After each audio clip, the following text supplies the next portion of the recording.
Mike? Yes, Craig. What did you put in that burrito last night? I'm not feeling too good.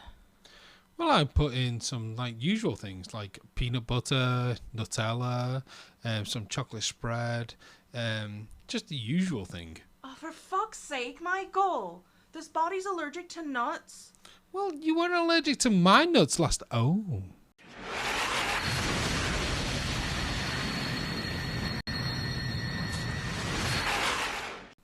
Oh. Mike, why am I wearing a corset and a thong?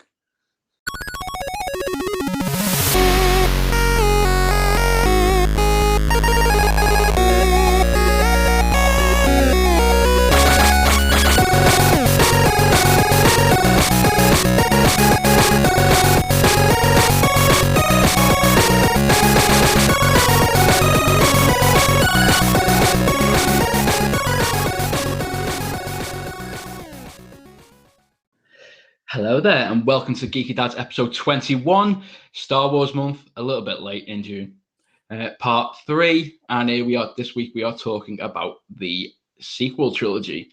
I'm your host Ian Duffy, back again, and we're also joined by Chris Moss. Greetings! And freshly regenerated, the third Craig. Howdy, howdy, howdy.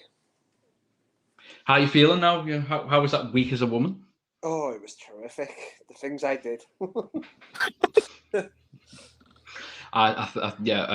Mike's not with us this week because he's traumatized by the things him and Craig did last week. So, he'll be back once he's fully recovered. But anyway, so what has everybody been binging this week? Myself is Futurama.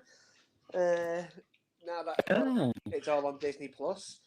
Like I said, I don't think I've seen after season 6 or 7, and I started it all from the beginning, and I'm on season 9 now. So I think there's 10 seasons on Disney Plus, but apparently they're bringing it back for another season, which I'm quite happy about because they were having arguments with the voice actor who does Bender because they weren't going to pay him enough. Apparently, Really?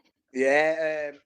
In the end, a lot of fans apparently had to go at Disney saying he should be getting paid what he should for what he's doing. But Disney agreed to in the end, and in the end, I think the voice actor was like, "No, I'll go with what you originally had." But it's the fact that you agreed to put the price up, pay me what I was asking, and that the fans stuck by him. So he is coming back because they were going to do something. They were going to replace him as the voice of Bender, which I don't think would have been a right cause, really. Yeah. It's some voices are just iconic to the roles and stuff like that, and like I said, if someone else voiced Bender, it'd just be weird. Yeah, it's a bit like when he changed the actress who did the voice of Ned Flanders' wife, Maud Flanders, just sounded wrong, so they killed her off. Yeah, that's what I mean. It's just it'd be just too weird if they changed the voice. It's like saying someone else coming in and doing Homer Simpson. It would just be completely weird. To be fair, though, with Homer Simpson, in the first few series, he didn't sound like the Homer we know now, didn't he? He sounded a bit completely different. He was changing it, weren't it? It was different then, obviously, because it was a bit different and stuff like that. But obviously, he was just getting used to a voice to do it, which a lot of voice actors do, don't they? They change over a bit after they try new things with him and stuff like that. So yeah. Right, so Chris, what have you been binging? Watched second episode of Miss Marvel today, so and that's turned out to be pretty cool. I'm really enjoying that. So apart from that, not a lot. We've been playing a lot of Mario Kart, so yeah, that's been fun. Who's been winning? Usually me. Dawn still does incredibly well. So that's, it's never easy. But Ben's getting scarily good. Oh dear. That age now. Worryingly good. We don't even race anymore. We just play the battles, and we have it on random maps.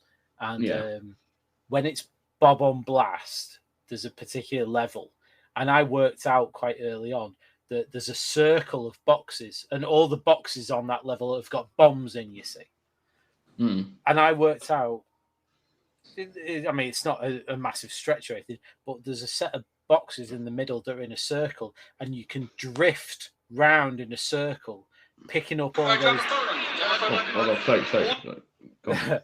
Picking up all those bombs, and then just dropping them behind you. And I was racking up like 20 odd kills just by drifting in a circle and dropping bombs. And Ben didn't like it. He said, "Oh no, I hate playing against you on this." And I said, "Look, you've just got to adapt. You've got to, you know what I do. We'll work out what you do to beat that. So you know what the little bugger did, don't you? He sat on the edge. He sat on the edge of that circle, and every time I went past, he threw a bomb at me." That's actually quite. It's horrible. And it's like when the kids end up beating you at something. Like, well, I did it as well on another level. It's not as easy because the circle is bigger, and there's bigger gaps in between the boxes, so you can't just keep dropping bombs and basically make this wall of explosions. But I was doing it on that one, and he kept doing it on that one as well. And now I won't do that anymore. And now he's disappointed because I won't do that. Because now I'll just do my usual like tactic on like other levels of just driving around and blowing people up. So but he is getting scarily good. So it's impressive. Well done, Ben. Well done, Ben. Yeah, proud of him. Even if it is like annoying. So it's very annoying when your kid beats me. Me and Ola were playing Cadet 4 one time, and she actually beat me twice properly. I was fuming. Cadet 4. It's when you sat there thinking, going, like, "Yeah, I've got this. I've got this." And then she put one down. I went, "Look, Dad." I was like, "Oh." It's like, I'm proud of you, but go to your room. Yeah. I was proper seething. I was like, nope. I think I'm still lucky. Tommy still has to beat me at anything. Hold on, he's beat me. I mean, I think I told you a story when he used to play Star Wars Battlefront with him. We'd be on the battlefield. He'd be too busy shooting his own men. I'd just snipe him every time. Nice. Hide in the bush and snipe him. Okay, so I've actually watched a few things since we last spoke. I finally got to see Downton Abbey. Oh God. It was actually, you know what? It was good, but it was purpose. Sad. Yes. Like last week's episode, I said I really wanted to see the film, and I saw it. My missus likes that as well. Oh, I think it's. I don't think it's not. Sorry, it's not Downton Abbey. It's what's that midwife one called? Oh. Called The Midwife. Called The Midwife. I think it's that she likes. Completely different thing. I know, but it just reminded. Yeah, I was about to say. For some reason, I just thought of that. For some reason, I was just thinking because last week you said you was really into Bridgerton. Yeah, because I didn't have a clue what that was either. Yeah, the second Craig was into Bridgerton. No, Yeah, you did say that, Craig. Yeah, you did. Yeah, we got video. We got audio. We've got a recording of you saying, "I love Bridgerton." Yeah. I wasn't feeling the best last week. I apologize. Yeah, and you were quite. You got quite aroused at the mention of Antonio Banderas. Yes, you did. You were awfully excited. Mm-hmm. Okay, what else? I watched Jurassic Park Dominion. Oh, is it any good? I'm still trying to get Benj to watch the early Jurassic Parks so that then he can watch the later ones, especially Dominion, because it's got Brandon Sattler in it. Yeah, exactly. So, but he's at the moment he's still having none of it, unfortunately. So. No, you know, it was all right. It was all right. You know, you see these. It gets a bit cheesy when, like, you got characters from we've never met before. Characters and they introduce each other. But I think it worked out pretty well in this one. It wasn't. Yeah. It didn't seem as cheesy and cringy as it normally is. Oh, fair. But no, yeah, it was good. And then obviously I've watched episode 1 of series 3 of The Boys, and I am still traumatized to my soul about what I've seen. Nice. Yeah, but more on that in another episode. So let's crack on with this week's one. Just before we do move on, me and Craig were discussing it just before we start recording. But Chris, what do you think about the news about Joker 2? I don't know what is the news about Joker 2. So Joker 2's been announced, and apparently it's a musical, and it's going to star apparently Lady Gaga as Harley Quinn. I can't tell if you're joking or not. I'm really not joking.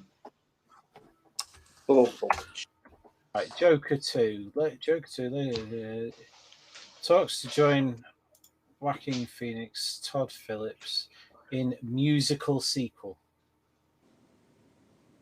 Yeah. Okay, that's a thing. Mm-hmm. That's a perfectly ordinary English sentence right there, isn't it? Yeah, that's the thing. Okay, that's interesting. Exactly. Yeah. I mean, I think. What? I don't. It doesn't make sense, does it? Well, I mean, I've read this sentence like 10 times already in my head in the last 5 seconds, and what? No, what? I thought the whole point of the first Joker was it was even more so than anything else to do with Batman or the Joker. It was grounded in reality. Mm-hmm. You know that. I mean, what? The only way this works, well, not the only way it works. I don't pretend to be any sort of a major league filmmaker or anything like that. Can it please just be like it's only a musical in Joaquin Phoenix's head? So like he bursts out into song and starts doing dance routines and stuff like that, and everyone else is just stood around going, "What the hell is he doing?" Do you know what I mean? Yeah. If that's how it works, I will allow it. I personally will allow it. But any other way, I don't. That's thrown me. That's weird. Mm-hmm. Yeah, it's thrown me as well.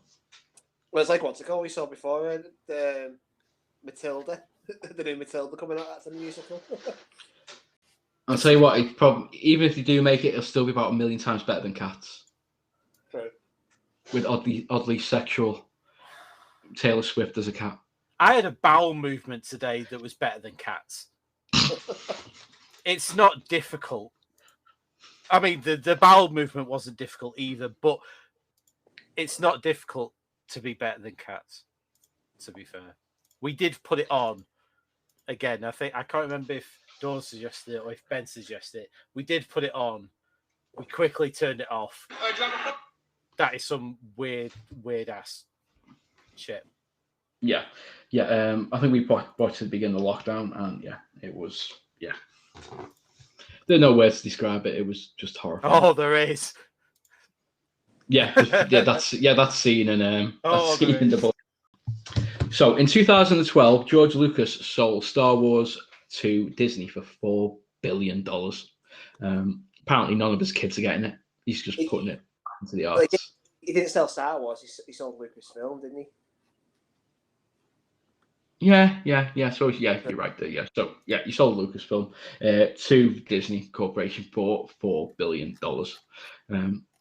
They then announced that they were going to be making a brand new trilogy, and in 2014 December there was a teaser trailer for Star Wars: The Force Awakens, and with a year of unbelievable hype, in December 2015 it was released in the cinemas. And I know for a fact that me and Craig were both at the midnight showing. Chris, when did you see it? What, for Force Awakens? Mm-hmm.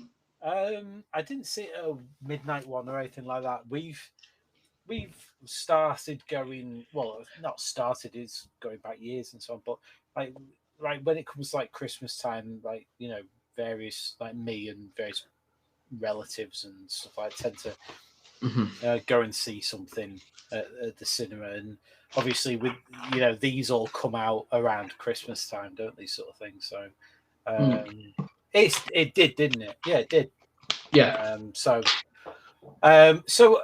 we'd have just seen it on a regular a regular showing sort Yeah, of man. thing. Yeah, it's been a while since I went to, try to watch anything on like crazy times or opening days or anything like that. So I forgot I went to watch it at the midnight show until you said that. Yeah, because I remember because seeing you, so is that last one? Yeah, I completely forgot. I went to the midnight showing of it. With my brother and his mate, and I was in work the next day as well. So was I. Yeah, probably half an hour asleep.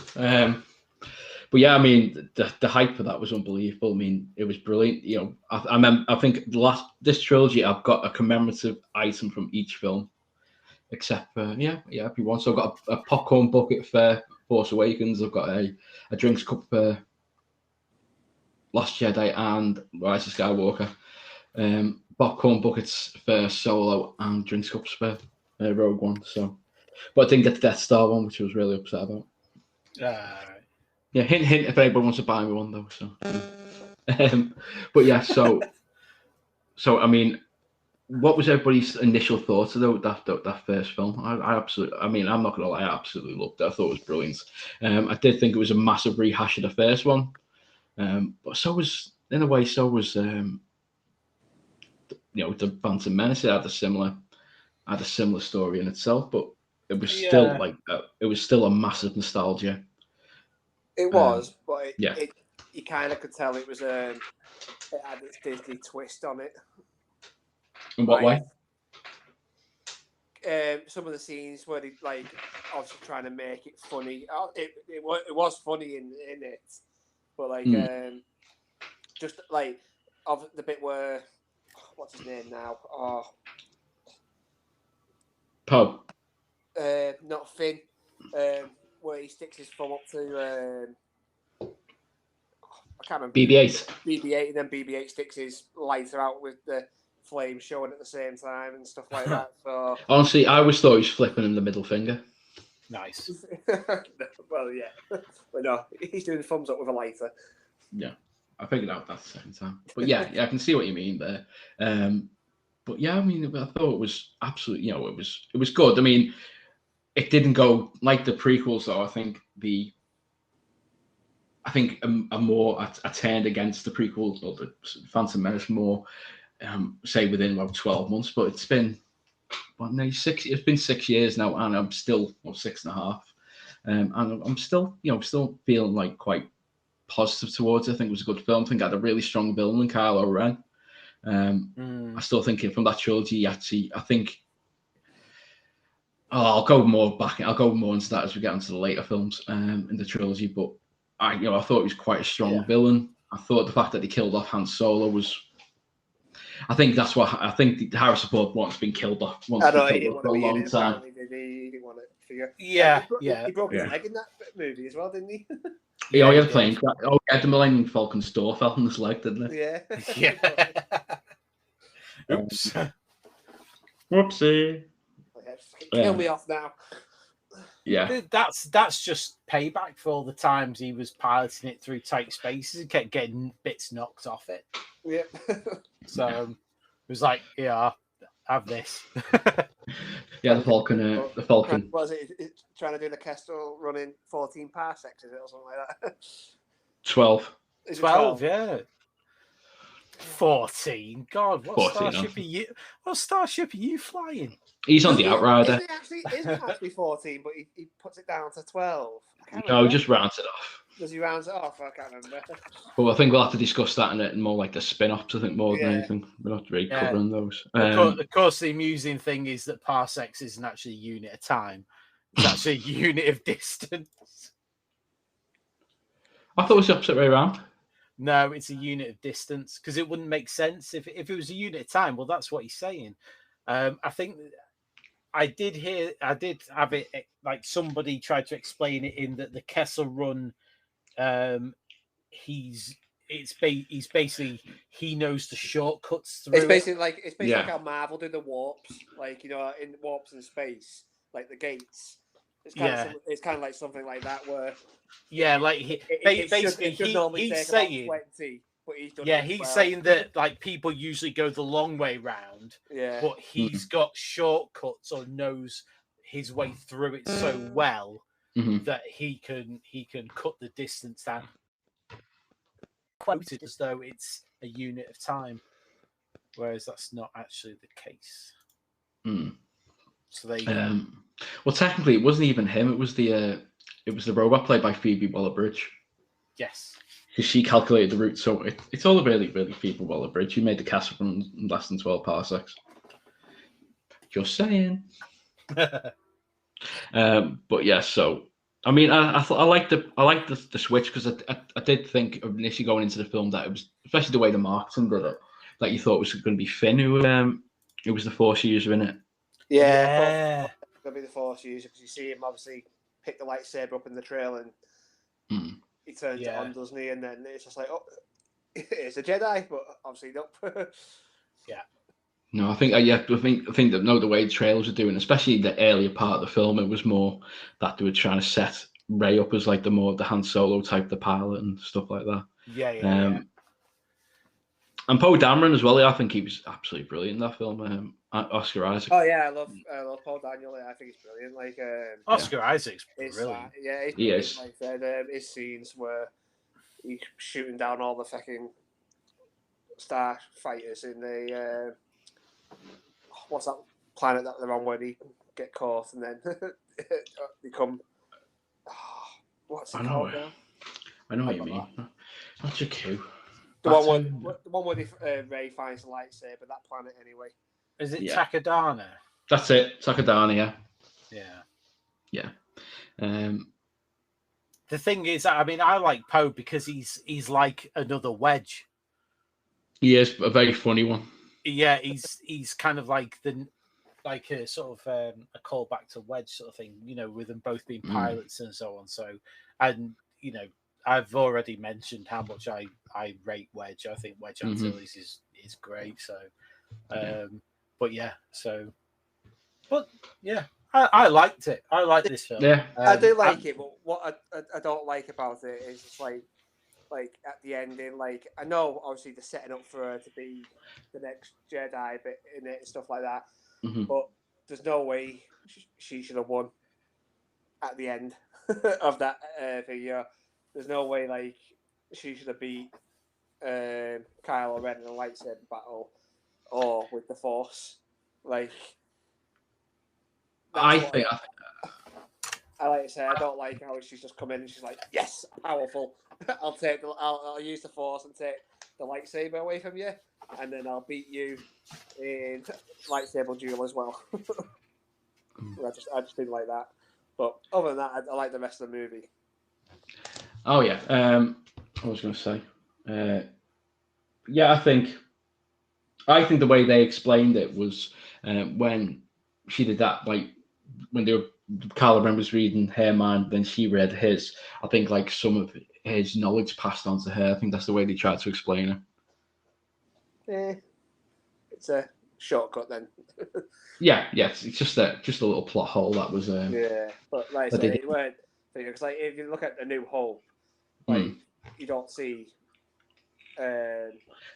Luke using a lightsaber to fight anyone. You see him obviously deflecting the little droid on the Millennium Falcon a bit and using the Force a little bit there, but he doesn't use the Force on anything to move anything or anything like that. And you only see him being the pilot, and it isn't until like the second episode where you actually see him using the lightsaber. Yeah. And even then, he gets his ass kicked. So that's what I mean. To be fair, I think in the second one he did really good. Like in Empire, he did really hold his own against Vader. But that's what I mean. He did, but he still got his ass kicked. That's what I'm saying. Like he got his.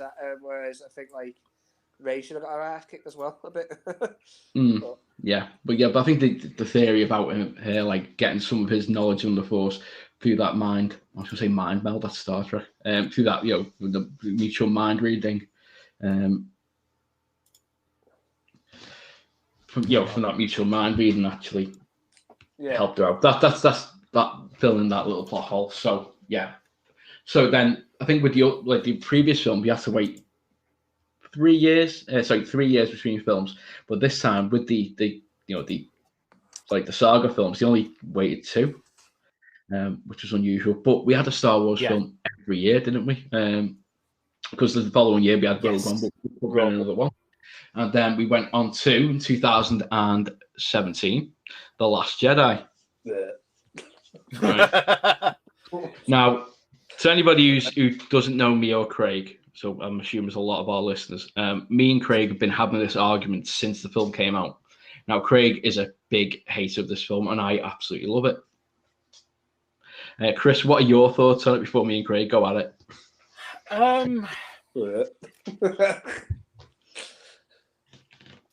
I will admit, out of the three now, and I will freely put my hands up and say, each of these films I have seen once, right?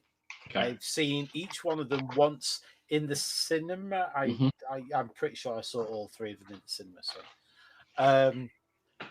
this one is the one I remember least about, to be perfectly honest. Apart from, isn't this the bit at the end where Luke appears and Kylo's going, shoot him in the face. Yeah. And so on. I mean, that being said, there's bits of it that I do remember a lot, and it's mostly like visual stuff. Like that last bit on the planet where it's all kind of white, but it kicks up all the red and so on. Yeah. And stuff like that. Visually, there's a lot of stuff to like about it. I'm just kind of trying to kind of remember what else there is, sort of thing. I know that this is where Kylo does his kind of flip and kills Snoke and so on. So, but apart from that, there's not really. I mean, the first one is the big setup and so on, which is what we've already talked about, and so yeah. And there's a lot to unpack there because it's new people, it's new characters, it's new stuff. This one is probably my least favorite of the three. Okay. I'm not saying I dislike it, because I did enjoy it. I sat there and really enjoyed it and so on. But from the build up in the first one and then what we're going to go and say about the third one, it's not that this is the weakest one, but I think out of the three, this is probably the one that's less good. I don't want to rail on it because I'm not. I did enjoy it, but yeah. Like I said, there are bits of it that I do like. Like I love the opening bits of it that fight at the beginning with Paul Daniels, where he takes out the cannons, and then obviously they blow up. Is it a dreadnought? It's called in this. I can't remember what it's called. Dreadnought. Yeah, they blow up the dreadnought and stuff like that. I thought that was brilliant. I can't remember what other bit I liked in it. There was another bit that I do like in it, but other than that, I've got a lot of negatives for it. Well, what are your issues with it, Craig? The choreograph for the fight scenes are just awful. The whole that episode of Obi-Wan that I've just watched, the whole choreograph in that episode is better than that fucking movie. Bullshit. Darth Vader coming in then and just like catching that and then ripping that ship apart, and like then a little fight, and then obviously the fight between him as Anakin and Obi-Wan at the beginning and throughout the rest of the episode are just better than that whole fucking movie, I think. But not literally the bit where Kylo Ren and Rey obviously start their fight with the guys in red or whatever they are. There's literally, if you watch, there's a guy who does a 360 in the background for no reason whatsoever.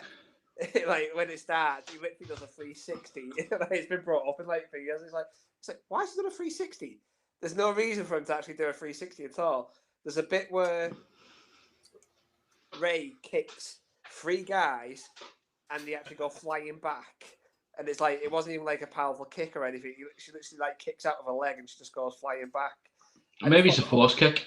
Oh no, it was crap. Yeah, force kick. Oh, it was rubbish.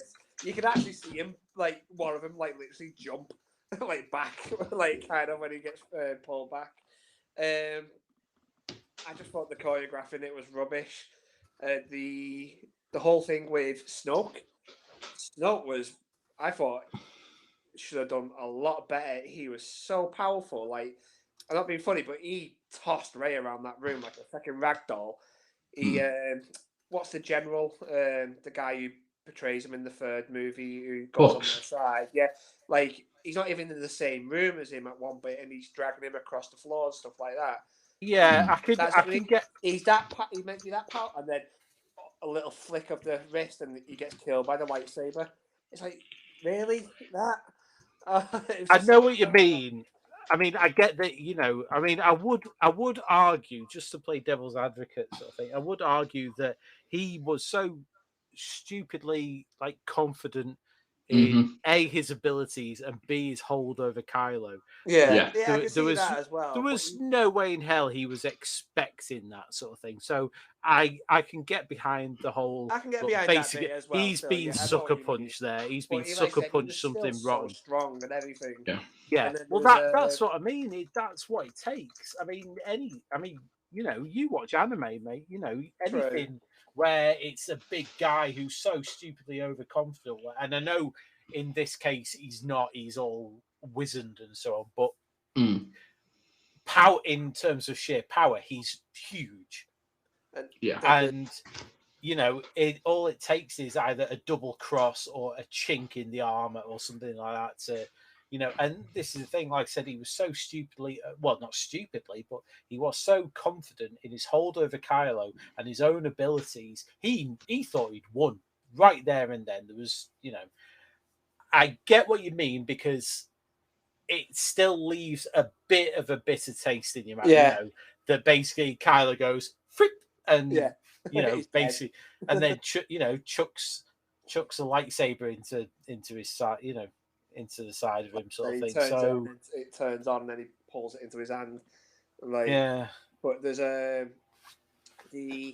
tell you what, the scene was brilliant. But I'm no physicist, obviously. But I don't know. I'm probably completely. You're not. No, unfortunately, I'm not. The bit where the general who takes over after Leia goes in the coma, she turns the ship around and basically goes light speed into that other ship. As far as I'm aware, that other ship shouldn't even be there after that. Like, the scene's brilliant, but that ship should be dust as well, as far as I'm aware. After, like I said, I'm not a physicist. I could be completely wrong. But if you're going at warp speed into another ship like that, that ship should have been blown completely to bits. But obviously, for the whole story, it doesn't. I love the way he's saying he's not a physicist. That's what I mean. And talking about a science fiction film. Yeah, but they do say stuff. They say stuff like, though, if something hits the planet at the speed of light. Well, yeah, because that's what Han Solo said, right? Like in Episode 4, it can destroy. If you don't do your nav computer right, then you'll pop out in the middle of a star or something. That's what I mean. Like I said, I've seen things where they said if something hits our planet at the speed of light, it can crack it in two and stuff like that. But obliterate it. But there's what's the other bit now? The whole you've got to find the master code breaker. It kind of sounds like something like out of a kids' cartoon thing, or a kids' movie. You got to find this master code breaker to break into the ship and stuff like that. The child is like, oh, you fucking joking. So you got to find a master code breaker. How they did Luke Skywalker dirty. I just think, I know he's cut himself off from the Force, or he's distanced himself from it, but there's no way Rey should have cornered him as well, where he fell backwards and had to handle himself. I just think they did Luke Skywalker dirty in it. And Rey at the end, again, being able to lift those rocks. And she's only had 2 training lessons from Luke. And in those 2 training lessons, they were basically bollocks anyway. And at least when Luke in Episode 5 was running around that fucking forest with Yoda on his back doing flips and trying to pick stuff up as well, learn how to pick stuff up. And she picks all these fucking heavy boulders up straight away. It's just oh, bollocks. I think it was just rushed. I think the whole movie for that second one was just rushed. I just didn't like it as much. So, there you go, Ian. Okay, Enter Federer. Okay, so I don't think they did Luke dirty in this. I think the main thing about this film is it subverted sorry. expect. I'll tell you what Go on. I do like as well. When Yoda come into it, I like Yoda. Okay, yeah. Yeah, Yoda's always a plus. Yeah, Yoda was a plus when he Baby or otherwise. Okay, so I completely disagree when it comes to Luke. I don't think they did them dirty at all. So let's go to Obi-Wan because it's fresh in the memory. So what's the difference between Obi-Wan in the new series and Luke in that film? One is played by Ewan McGregor. Yeah, okay. He's probably going to say age. Okay, right. Without being a smart ass. Am I right? Yeah, obviously, because Mark Hamill was 60 in his 60s. Doesn't matter. Yoda's 900 and something odd years old. He's fucking. Okay. We're not talking about age here. I'm talking about characterization.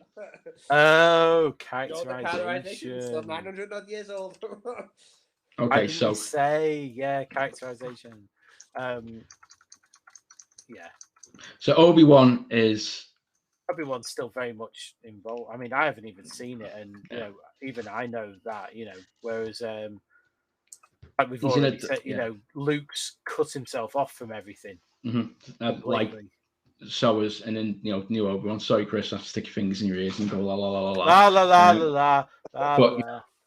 But in that, in beginning of that show, so is Obi-Wan. He's completely cut off from reality. From the Force, he's buried his lightsaber in the sand. Somebody comes to help him, and he turns them away. Exactly like Luke did in that film. I mean, I think Luke's point of view is from a point of shame, which I think, from personal experience, when you've done something that you've been in a really dark place. I see what he tried to do to Kylo Ren. Or Ben. You cut yourself off from reality. Can I come back? Yeah, you can come back. Yeah, so talk from experience. When you're in such a dark place, you do kind of cut yourself off from people, like he's done himself. And it's sort of, like I said, what I love about the film is subvert expectations. After you saw the end of Force Awakens, Luke is, okay, right, here's the new film. He's going to be, here's my lightsaber. Okay, I'm going to help you and all this. You think that's going to happen, and he looks at the lightsaber just where it's picked up, and he just goes, just nonchalantly, just throws it over his shoulder. And and he's just bitter. And I was watching some of the deleted scenes as well, and he still has that little sense of humor. He's still playing with her in a way that Yoda did in the previous film, in the Empire Strikes Back, where he's doing that bit with the hand. So you feel that's the Force, and he whacks her on the hand. Yeah. And then the bit with there was a deleted scene where it's like those little people you see run, who Rey keeps terrorizing by accident, which by dropping rocks on her on the carts and stuff. Well, they think Luke says, they're pirates raiding the village, and she goes off with a lightsaber to go and attack them, and they're all having a party, and Luke's pissing himself laughing in the corner. I thought that was good. Luke's reaction to when he found out that Han died. Yeah. I mean, in the deleted scenes, they actually showed more of a, but you see that look in his face, and I think Mark Hamill actually knocks out the park, especially that bit at the end where he mugs off Kylo Ren. Like you were saying, when you say, I want every ship to fire on that man, and he just comes off and just nonchalant, just gives a look and just wipes his shoulder. He's like, I thought, it really surprised me that it actually projected himself from the other side of the galaxy. And I thought, the bit where he died, spoilers, I thought, that a tear was in my eye. I was really quite touched, because you see the two sons and then he just disappears. And I thought that was actually a really good ending for him, because he sacrificed himself, to let them all survive. There are parts of the film I don't like. I don't like the Canto Bite bit at all. I think it just really slows down the pace of the film. What else? I think Kylo Ren. I think it was a really good subvert expectation. You think that Snoke's going to be the big villain of this, the trilogy. I think he was set up that way. But the problem is, I think because they had different directors originally had 3 different directors, but went back to I think Colin Trevorrow had some creative differences, and they end up stepping back and going back to Jurassic World, and then J.J. Abrams took over, and then I think that just messed around with the trilogy a bit more as well.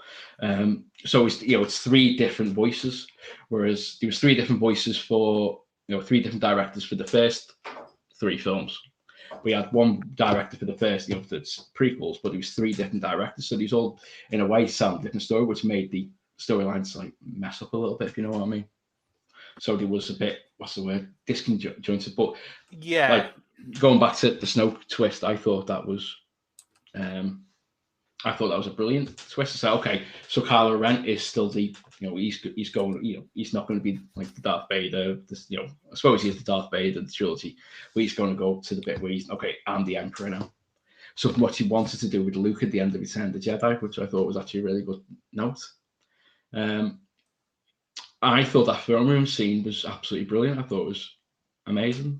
I thought it was a really fun fight, especially if you put the theme tune to Pokemon to it. Which, if you look on YouTube, we did do that, and it was hilarious. Nice. Well, I think I've pretty much covered it. But yeah, what I love about the film is subverted expectations. I actually felt more positive towards the last film. Literally thinking, okay, Kylo Ren's going to be the big villain, and okay, let's see what happens now. And I think we'll go on to the last film, which is actually, I think, is my least favorite of the trilogy. I still loved it, but it's my least favorite of the trilogy, and we'll find out why soon. Okay, so after Last Jedi, about 6 months later, released Solo, which I think there was a lot of Star Wars fatigue at that time, so it didn't do as well. Yeah. So I enjoy Solo a lot as well. Yeah, I really enjoyed it, and we'll cover that in the when we'll do the spin-offs. And I was about to say we're not talking about that now, though. No, no. We've already talked about parsecs. Let's not go on about that. Yeah, but I think that the backlash from that, because I think the original idea was to release it the following summer, so it was going to be 2019, but it was going to be summer 2019. But because all the fatigue from Solo, they pushed it back to Christmas 2019 instead, and that was the Rise of Skywalker. And I saw this opening day with Tommy, so I went to see that the opening day with Tommy. I didn't see the midnight showing for this one because obviously, parenthood was taking kicking it well, but kicking, and work commitments as well, because I was working away in Birkenhead for work. But yeah, so what was everybody's initial thought of the Rise of Skywalker? I know Chris would have been very happy because of a certain cameo in it. I enjoyed it. Like I said, there's obviously some bits again where it can be better, and there's bits that were crap, and then there's bits that were really good. But I thought it was good. Another one with the opening scene. I loved the warp skipping. Is that what they called it? Light speed skipping, I think, or light speed jump. I thought that was brilliant. It was quite entertaining. That, yeah. Like I said, I thought that was good. Like I said, I actually enjoyed Rey a bit more in this. Seeing a training a bit and stuff like that. Where she's actually trying to. She's trying to speak to Luke. I can't remember. She was trying to speak to someone, wasn't she? She's trying to speak to the spirits. Yeah, it was just the spirits of the Jedi were that she was trying to speak to. I can't remember. Yeah. Like I said, I enjoyed it and stuff like that. I enjoyed the little bit where it showed Luke and Leia training. Obviously, when they were younger, and I said, I love that bit. Bit of a twist, obviously. Emperor Palpatine coming back into it. Yeah, I didn't think that was going to happen, but hey ho, it did. Like I said, I thought he was gone for good. And then obviously, I think it was kind of like a story just put in with the whole so many clones with Snoke as well. And I'll tell you what bit I did actually love though, the scene where the whole galaxy comes to help him at the end as well. And they're like, who are these soldiers? And it's like, they're not soldiers, they're just people. It's just people, like, and all the ships that come to help him. But yeah, like I said, I enjoyed it. And the only thing I didn't like as well is a bit the end with the Emperor, like how he died. I thought it was a bit just like I can't explain it really, but it's just like it wasn't like a fight with him or anything. He sucked all the power out of bloody Rey and Kylo Ren, and he's meant to be young again, and then all of a sudden that's it. She Mace Windows him. That's it. She and then he's just dead. You think he'd learn, but no, he hasn't. Like I said, he got Mace Windu again, didn't he? Nice. She pulls the second lightsaber out, and one lightsaber wasn't enough, but two were supposedly all right to block the lightning and defeat him. And you'd think if you could feel it coming back at you, you'd stop it, but obviously he doesn't. He carries on doing it. Yeah, and it was a little bit like disappointing because he did have the high ground. Yeah, that's what I mean. Like I said, and it's just I think so much more. But I suppose with the actor being a lot older, but obviously you can do the face swapping and stuff, can't you? And like face projecting, use a different person. Yeah. But like I said, so much more could have been done with him in it, I think. Yeah. Chris, what about you? Again, I'm kind of going off what I can remember, because I do remember the vast majority of this one and so on. And I did really enjoy it. I thought it was different. I mean, I'm not sure whether or not, because obviously there were rumors and stuff that the Emperor was coming back and so on and so forth. I can't remember. Oh no, it was, because it was on the fucking poster, wasn't it?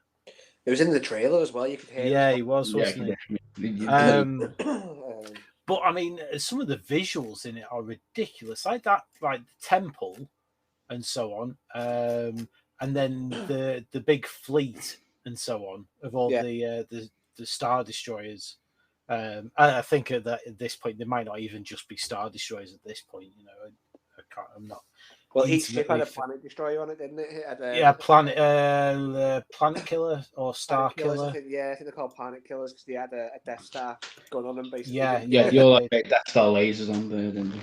Super laser equipped Star Destroyers, that's it, the Final Order. So, I mean, I remember seeing that and just thinking, "Whoa, that's pretty cool," and stuff like that. I think there was this kind of sense of quite a grand kind of feel to it, to be honest. So yeah, I really enjoyed it, to be honest. I thought it was good. I'm trying to think if I had any issues with it. I don't think I really did. I enjoyed it better than the second one, I think. Yay. Boo. No, I think I did, yeah. I tell you what I liked in it as well, though, when Kylo and Rey were having their conversations over the Force, them being able to grab things from each other. I thought that was a bit of a Mary Sue sort of thing, you know. It's like, oh, how convenient. You know, especially the bit with the lightsaber where she exactly. Here, take mine. It's like, what? He pulls it from behind him. He's like, oh, got it. You have my lightsaber and you have my axe. And so on and so forth. It was a bit like, what? Okay. All right, fair enough. But apart from that, you know, like I said, I didn't have any issues with it. I did enjoy it as a film and what have you. So, it's not my favorite Star Wars film. No. But did you like? Go. No, go on. I'm intrigued because you said about a cameo or what have you, and I'm not entirely sure who it is you're on about. Wedge. Oh God, yeah. Yeah, but Wedge is in it, isn't he? Yeah, he is. He's the gunner on the Falcon. He goes, "Nice shot, Lando." Yes, he is. Oh, nice flying, Lando. That's it. Yeah. I thought that was brilliant. I thought Yeah. I thought when you were talking about Wedge in the first episode, I thought I bet he spunked his pants when he saw Wedge in the last one. Close to. Before we move on quickly, because obviously Wedge always reminds me of Wedge and Biggs because they're in Final Fantasy VII. Those two characters, but I didn't mention it when we covered episodes 4, 5, and 6. The stupidity of Biggs in that episode, and I posted this on Facebook a while back, and I think you commented on it as well, where it's at the end on the Death Star bit where they're fighting in space and that, trying to blow it up. There's a bit where one of them gets shot, and I think Biggs goes, "Quick, eject!" It's like, where's he going to eject to in outer space? It's like you're in space and you're telling him to eject. I need to watch that again, then. He's like, I think you'd rather get blow up than suffocating out of space. Good point. But yeah, speaking of Biggs, I'll just say, speaking of Biggs before I move on to my opinion on it. So Big always confused me because I think, is that a bit like Biggs he's been talking about all the way through the film when you originally watch it, but then in the special edition onwards, you actually put that deleted scene back in it, and it's the one where he met up and the Biggs, because he hadn't seen, because that scene wasn't in the original cut of the film, so I think it does provide a bit more context, like what why are they talking like they're old friends? You know what I mean? But yeah, another fun fact about Biggs, he was the actor who played him was in the opening of Batman 1989. He was the family man who got attacked and mugged in the beginning of the film by beginning of that film. So another fun fact. Alan Porkins played the police officer in Batman as well. So 2 Star Wars actors in the first Batman film. Oh yeah, he did, didn't he? Yeah. There we go. So my thoughts on the Rise of Skywalker. I was going to say I really loved it. I was really positive about it after first seeing it. But in the coming weeks afterwards, especially because I watched it with Tommy the first time, and then I went a second time to watch it again without how old was he then? 6-year-old on my shoulder going, with Dad, talking halfway through the film. It gave me a bit more time to concentrate on it, and yeah, I've got a lot of problems with this. I think like Craig said with Luke Skywalker, I think he did Kylo Ren dirty in this one. I like the redemption arc for him that he did come back to the light in the end. But I wanted him to be the main villain. There was a rumor going around that Matt Smith was cast in the Doctor Who actor Matt Smith was cast in the film originally. Really? Yeah, and apparently from what stories I've told, the story's completely different. The main villain was never going to be Palpatine. It was always going to be what I think they're right what they did. And no, actually, I don't think they're right. So it was a character from the Clone Wars called the First Brother. I think it was. It was like the ancient family of the Force. It was like a good light side and a dark side. The brother was evil. The dark side represented the dark side. The father was like the balance, and the sister was the light side of the Force. Matt Smith was playing the character who was the representation of the brother, so the dark side of the Force, and he was going to be like the villain pulling all the strings. That was the rumor I'd heard. I thought that would have been a much more better story. But yeah, I thought they just conveniently brought Palpatine in as okay, he's always been the big bad, let's bring him back.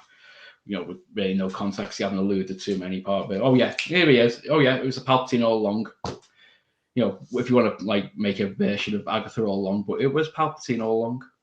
Yeah.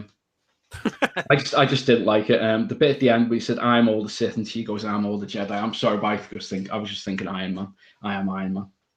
I'm every woman. It's all in. Funny, little funny sidetrack.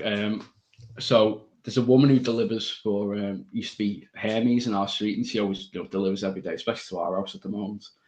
And anyway, because they're called Every now, every time she turns up, I start singing around the house, going, "I'm every woman, here's your deliveries. Got some packages for you. I'm delivering them every day." Anyway, yeah. So. See, the thing is, when I think about it, though, I don't know. Like, I get what you mean about Kylo being, because he is a really good villain and so on. Yeah. I don't know if I see him as being like the big bad though. He's more like, I could see him being like, he's a kid having a tantrum. yeah, like this.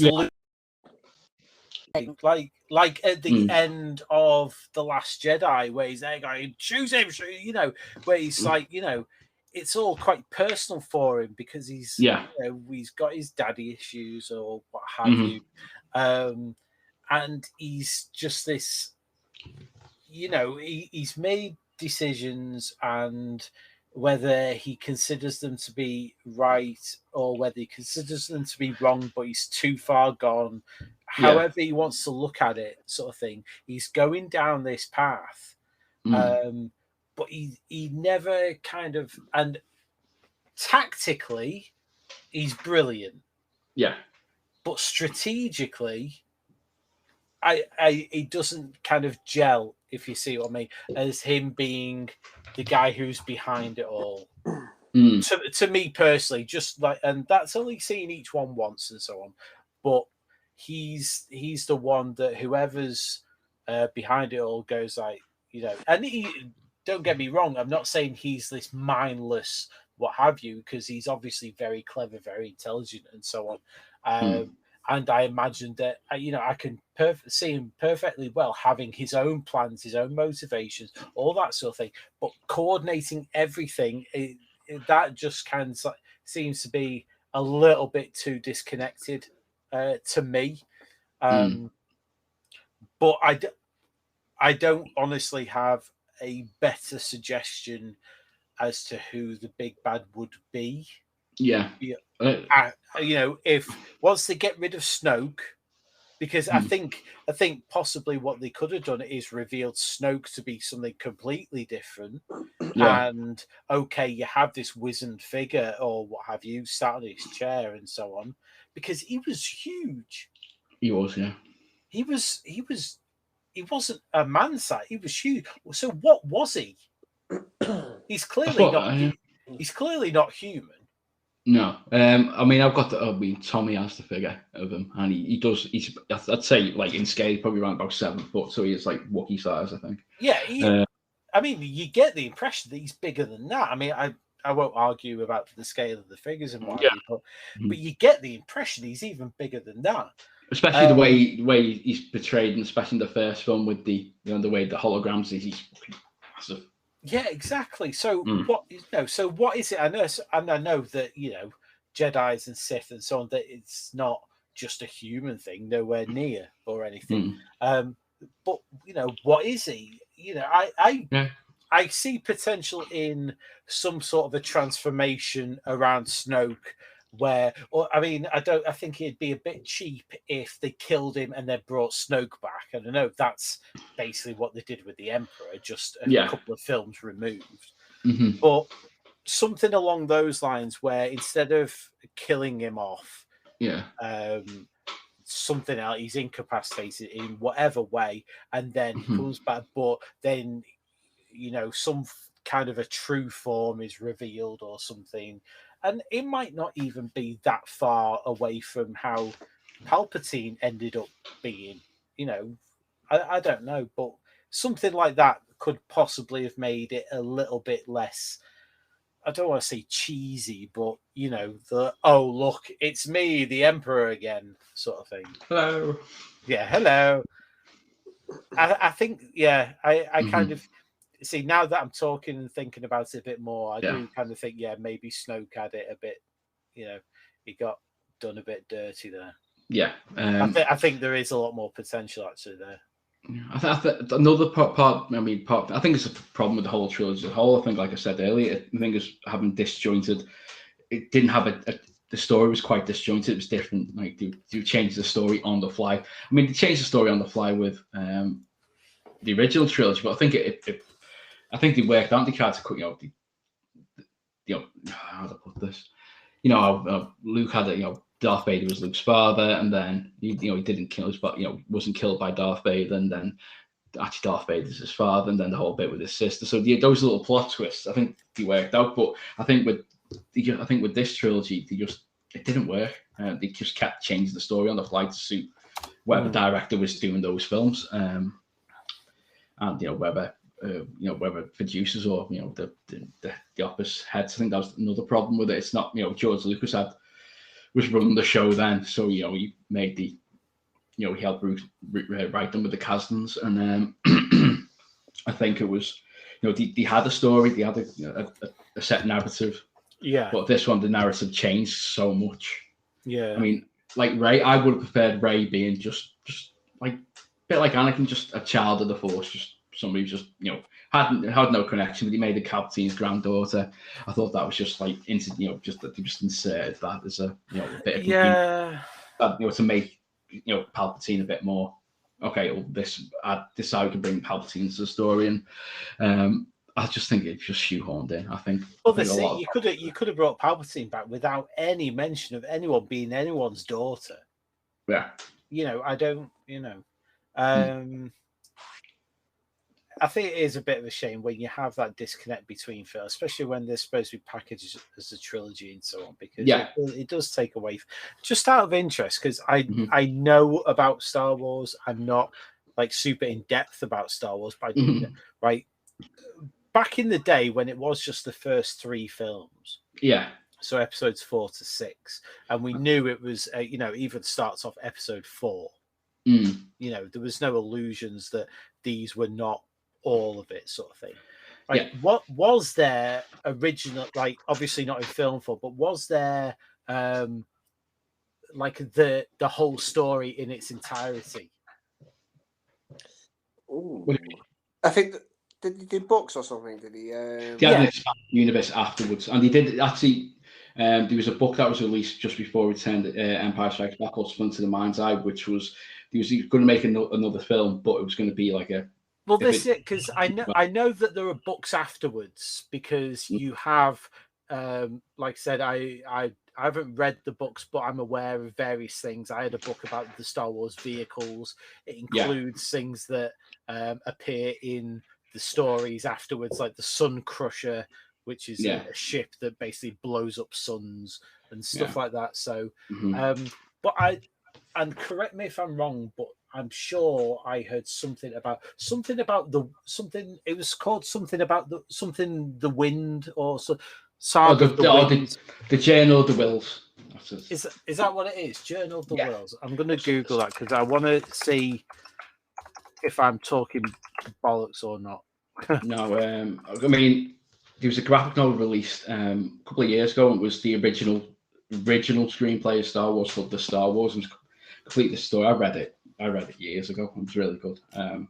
But I think about 93, the first book was really like the first proper expanded universe book was released, and that was Timothy Zahn's Thrawn trilogy, which I remember getting when it first came out. And it was in my mind canon, that was the sequel trilogy I wanted, and they actually brought Thrawn eventually into the because when Disney took over, became Legends, and then they brought Thrawn into Star Wars Rebels. Now he's apparently going to be the villain in the Ahsoka TV show, which I'm really looking forward to, especially who plays him. But what was I going to say? But yeah, I mean, Sorry, do you want me to read this, because this is go on. I didn't. Right, it says that this is a quote from George Lucas, right? It says, originally, I was trying to have the story be told by somebody else, an immortal being known as a will. There was somebody watching this whole story and recording it, somebody probably wiser than the mortal players in the actual events. I eventually dropped this idea, and the concepts behind the wills turned into the Force. But the wills became part of this massive amount of notes, quotes, background information that are used for the scripts. The stories were actually taken from the Journal of the Wills. So I think that's where I'm getting it from, because I always thought that that was why it was episodes 4 to 6, because there was already this plan for basically 9 films. Yeah. think that was, like a trilogy of trilogies. And then that's why I was always a bit confused then why you had the books that followed, but then the sequel films were different from the book. And so it's like, yeah, but I thought there was an original kind of idea of how the whole story would go. Yeah. And well, there you go. It's less of an original story and more of a kind of early draft of how the Star Wars galaxy was.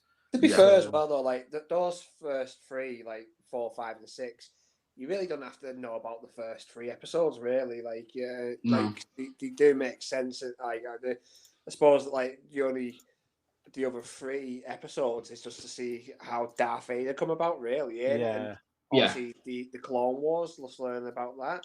But other than that, like episodes 4, 5, and 6, you really don't need episodes 1, 2, and 3 to know about them. It's just basically there's these bad guys who rule space, and the good guys want to beat them.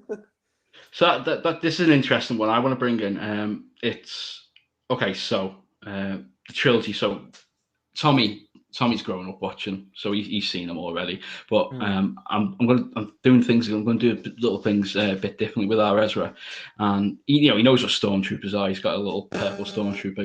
He saw Darth Vader on the telly today. But what I was going to say is, I'm going to I'm going to watch trilogy. I'll when he's a bit older. When he's a lot older, I think he's going to older when Tommy, so he can understand the story a bit more. Because Tommy has not got the bloody staying power to sit through a film these days. Yeah. What was it? But yeah, so what's the best order to show him? Because to show Ezra, I'd probably do it the way we saw it. So watch the first, episode 4, 5, and 6, then watch the prequels, and then watch the sequel. I mean, if you're watching it now, what probably would you say was the best order to watch them in? That is pretty interesting actually, because I've said to Ben that we'll watch it. We still haven't done. I was planning on watching them all before we did these episodes, and we haven't had a chance to. So, so that is.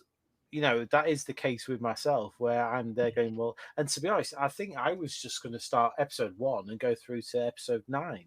See, I think if you watch it that way, it takes away from that plot twist that we had growing up, which was Darth Vader, I am your father, because you already know in those films, I am he's Luke's and Leia's father, and that Luke and Leia. So those two big twists from the original trilogy. Yeah, that's true. It negates them. It robs you of that surprise. Especially, I mean, I've watched YouTube videos of little kids watching for the first time. They say, "I am your father," and the kids reacting. I think that's. I think I'd love to see a reaction on it. Ezra's face when he does that. Yeah, when the pandemic all started off, I watched all the movies, but I watched them all from like episode 1. But I watched episode 1, 2, and 3. Then I watched Rogue One. Then I watched episode 4 and 5, and then I put like Solo in there because that's where I think Solo comes in around about. Oh, Solo's before Rogue One. Is it before Rogue One? Yeah. I thought it was for you. I didn't realise it was before you Rogue One, so I put it around there. Watched the 6th one, and then obviously you haven't got any others, so then I watched obviously 7, 8, and 9. Yeah. So I watched them all like that, me. Yeah, but obviously, like you said, you miss out on that. Obviously, I am your father. Yeah, the surprise. The surprise of those. Yeah, no, myself, I'm not asked about it, so I already know. That's why I watched it 1, 2, 3. But it's if you want to get people to watch it like that. Well, Sam Witwer, who did the voice of Starkiller in the Force Unleashed games and does Darth Maul in the animated shows and Solo movie, he suggested a alternative, which was actually quite an interesting one. He said watch 4 and 5, so start with New Hope, Empire Strikes Back, then watch episode 3, Revenge of the Sith, then watch Return of the Jedi. Yeah, but actually, what about 1 and 2? Oh, I forget those two. Shite anyway. Yeah, well, just for completeness. I mean, you have these sort of interesting conversations about a lot of stuff in in modern day sort of stuff, where you talking about like the MCU. Well, what order do you watch them in chronological order or the order they were released in? Even that Terry Pratchett, what order do you read the Discworld novels in? Do you read them in publication order or do you read them by theme? Or like I suppose like the Sharp books as well. Do you read them in release order or do you read them in order of date? Yeah, exactly. So I think that's quite easy. I think I think if you're just watching them for the first time, it's probably best to just watch them in the order they were released. Mm-hmm. Okay. Because each film is always going to go off the previous films. Do you see what I mean? They're not going to take something from a future film because that film's not been made yet. So when you see Vader appear in subsequent stuff, well, you only have what I would say by release order for the first time.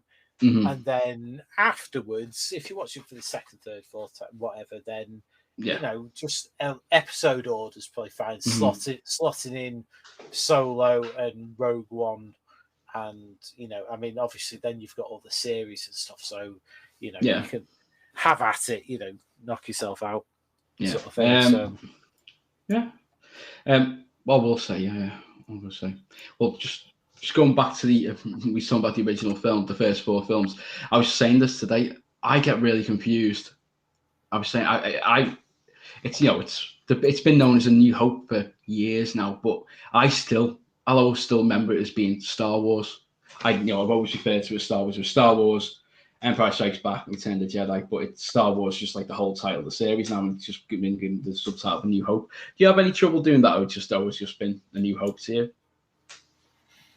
I don't know, because like I mentioned the other episode, A New Hope was actually the last one of that trilogy that I ended up watching. I'm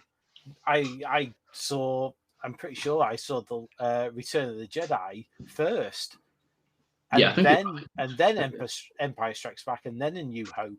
So I think to me, Star Wars was the franchise, and A New Hope was. I don't know whether I was necessarily familiar with what that episode was called for, a fairly long time. Yeah. But it was definitely a case of Star Wars was the franchise. Yeah. So okay, well, it's getting quite late now, so I think we'll call it night now. But I am going to, before I go, I do need to have a rant about my biggest peeve about this entire sequel trilogy. Go on. As a parent and as a toy fan, the fucking toys. Are they really bad? No, right, okay. So are they really good? No, it's just what's happened with them. So Star Wars growing up, it was 3 3/4 inches, right? So, Force Awakens comes out. Dude, we don't need to know about any personal information. Just talk about the toys, mate. Okay, so the Darth Vader dildo. No, I'm joking. Okay, so so the figures when the Force Awakens came out, they released loads of figures. It was brilliant. They had absolutely tons, even little characters like the original trilogy. Then Rogue One came out and they released loads of figures again, loads of ships. I mean, Tommy's got the new TIE ships, the Millennium Falcon, but with the stupid Nerf thing in the middle. And then I was actually talking to an employee, because when Last Jedi came out, they released some more ones, and these ones had the little things stuck in your hand, and it would make sound effects when you held the figures, which is absolutely brilliant. We got loads of them.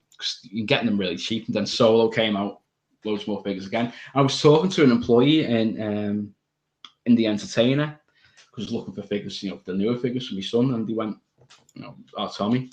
And they said, "Oh yeah, well, so the problem is, so we've got absolutely loads left over from, because like when the original trilogy came out, you had 3 years between the films coming out. Yeah, we're going to release some new one every year. We're still selling the figures from the first film, really? And then they released Rogue One. So the Christmas 2015, all the Force Awakens figures got released. Christmas 2016 released all the Rogue One figures. 2017 all the Last Jedi, all the ships, all that. So they were still selling the stuff. So they couldn't keep up. So there was just no room on the shelf because they were still trying to sell stuff from the previous 2 years. So by the time Solo came out, there's a lot of backlash, especially when it comes to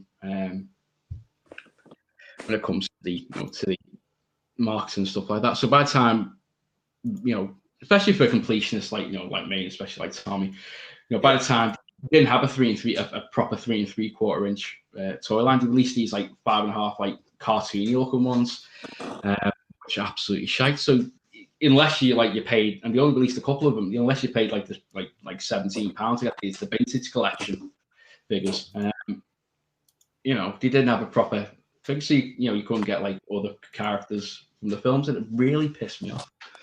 You had to pay like £17 to get like a Sith trooper. Really? Yeah, it's like, I mean, you can get them probably cheaper now because they're probably sold out. I mean, you could get a Rey figure, but it was like Rey, but I was in the Entertainment the other day looking at presents for Tommy, and they're still selling Force Awakens figures, and they're still selling Last Jedi figures. They just can't get rid of them. They just released so many in such a short amount of time. It just that really pissed me off. Plus the Han Solo, like the Solo one, the Solo movie, Millennium Falcon. Tommy wanted that, and I think it was dead hard to get. And by the time it came out, it was actually, compared to the Millennium Falcon we had as kids, it was absolutely shite. It was about half the size, didn't have any of the interactivity. It was just awful. So I'm sure they're dumbing down toys. It's all health and safety, that's why. Look now. So go on, I'll let you say your point. I was just saying that's daft because back in the day, if you got your finger trapped in a transformer or whatever, then that was your own stupid fault. Exactly. I'd be careful if I were you. You those old Star Wars toys, they probably got asbestos in them somewhere. Well, they packed in them. That's probably what they put. Do you remember the old He-Man toys that were like hard plastic, but then the head was squishy, rubber? Yeah, that was weird. Oh, he's left early. Yeah, exactly. I was thinking about that. You could just like squeeze the head together. I've lost Craig. Hi, Craig. I was going to say bye. He's rating again. We'll see if he comes back as this time. I was going to say, I remember like stuff like that. It was, all the oh, he's back again. Hello. Oh no. I'm back. Is this the full Craig? Oh, he's back. But yeah, I remember the He-Man figures. He had the squishy head, but the rest of the body was just like solid. Yeah, it was hard plastic, wasn't it? So What I love about the doing now is, I mean, the past few years they've re-released like remakes of the original the Star Wars figures. They've done Empire Strikes Back. I'm assuming they're going to do Return of the Jedi figures at some point. But they're doing them for the Mandalorian, so they've done like a retro style Mandalorian. Tom's got a few of them. We've got a retro style. We've done a series 2, some characters from series 2 of the Mandalorian, got the new Boba Fett. And they're doing pre-releases. I think it's out in September. The Obi-Wan, so they're going to be like old, like indie style of the Star Wars when we were kids, but the new characters. So the Inquisitor, the Obi-Wan, Darth Vader again, and like some of the Imperials, and looks really good. But that was my main peeve about that. It really pissed me off, especially from a completionist point of view, both as a father and as a parent of a child. That was they missed out on those. They could have I think because of the oversaturation, I think the problem with releasing a new film every year, you just couldn't keep up with the demand of the different figures, and it's just they buggered it basically. Yeah, I think they've had. I mean, you see similar things with other things. It's like Ben had Skylanders and what have you, and I mean, I think that was, to be fair, that's probably more of a as you come to the end of like a run. Because they release them in waves, and it's always the last wave that is the rarest one. So, like I said, with Ben with Skylanders, some of the very last ones, there's one particular one that goes, and and it's really expensive. And occasionally you see photos on the subreddit saying, "Oh, I've just bought this lot off somebody or what have you. Is this a good deal?" And it'll have this. There's one particular one called Robo, and it's basically a robotic archer. And if you get one of those in it, it's like you're basically buying money. I know, yeah. So it's like the last series of Star Wars figures, the last 17. They're like gold, aren't they? So yeah. You're right though. Especially I think last lines. Especially you'd be able to get them in bargain bins as well, so nobody would be touching them. You just pick them up for pennies. Oh yeah. I mean, I had a bag of Star Wars toys. Like I said, it was mostly the figures. I never had any of the vehicles or play sets or anything like that. But yeah. Well, I had the rarest one. I got that in a car boot sale in a box and thought that's a bit shite figure. And then I realised it was selling for like hundreds of pounds. And recently I was like, oh shit, probably buried in my garden in Runcorn. Yeah. So I might break into that garden one night and dig up the place. Dig up the whole yard. It was a big garden, so I'll be there for days. I'd have to get a digger. Nice. But yeah. So that's my final thought on the new trilogy. They messed up with the figures. Nice. And this geeky dad was not impressed. No, not impressed. Not impressed at all. Oh, okay, well that is brilliant. So we've finally completed the Star Wars saga. We will be back eventually with the spin-off movies, so Solo, Rogue One, the Ewok movies, the cartoons, and the new series. I think that'll be another trilogy all in itself, I think. And I think we may even one day cover the holiday special. No. But I think we might have to do a commentary on that. I think we might have to be drunk. Ian, you promised. Great. I think Mike wants to do it. We'll just blame Mike. It's Mike's idea. That we all drink. That we drink and we watch. And we watch it. And we watch the holiday special. Oh, we could do like a listener viewing party, and we'll all just sit there and watch it and then cry. Cry and just be traumatized by Chewbacca's hair, very pervy father. Yeah, that's the one. Yeah, dirty bastard. Mattered from. No, it's all mattered from dirty bastard. But yeah. So yeah, thanks for listening. Everybody take care. We'll be back next time when we'll be discussing our favorite games from the PS2 onwards. Thank you very much, and we'll catch you next time. Bye. Bye. Bye.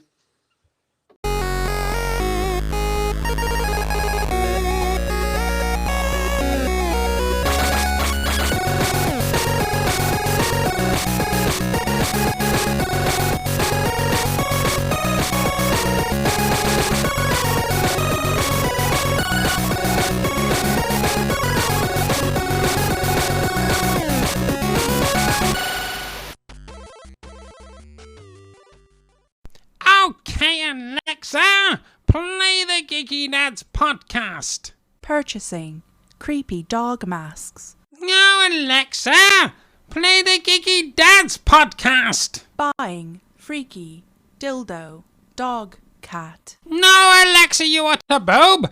Hey, Beastman, have you been fucking with my Alexa again? Attention listeners, we are experiencing technical difficulties and will be back next week for another episode of the Geeky Dad podcast. Thank you for choosing the Geeky Dads for your listening leisure.